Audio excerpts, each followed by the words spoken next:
Médine. Al-Madina. Al-Madina, Médine en français, était autrefois appelée Yathrib. Elle était peuplée avant l'islam des deux fameuses tribus d'Al-Aous et Al-Khazraj, ainsi que de certaines tribus arabes et juives.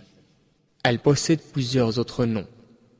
Taba, celle qui est bonne, Al-Haram, le sanctuaire, Taïba, la pure, et Al-Habiba, la bien-aimée.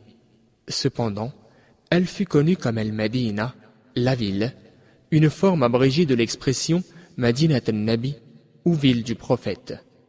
Après avoir été le refuge du prophète, paix et bénédiction d'Allah sur lui, à la suite de son émigration de la Mecque. Le prophète, paix et bénédiction d'Allah sur lui, en a fait un sanctuaire sacré entre les monts Ayr et Thawr. Ainsi, ces arbres ne doivent pas être coupés et aucune innovation ne doit y être commise. Il a invoqué Allah le Très-Haut afin que cette ville soit aimée des musulmans tout comme ils aiment la Mecque et même plus encore, et il l'implora de la bénir.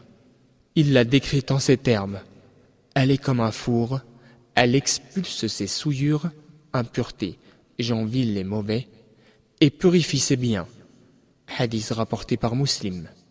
Médine abrite la mosquée du prophète, paix et bénédiction d'Allah sur lui, Masjid al-Nabi ou Masjid al-Nabawi.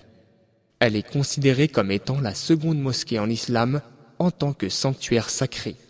La première étant la mosquée de la Mecque. Le prophète, paix et bénédiction d'Allah sur lui, a émigré à Médine. Ses habitants l'ont accueilli et l'ont pleinement soutenu. Ainsi, elle est devenue la capitale de l'islam. Le prophète, paix et bénédiction d'Allah sur lui, mourut et fut enterré à Médine. Sa tombe est toujours présente dans cette cité.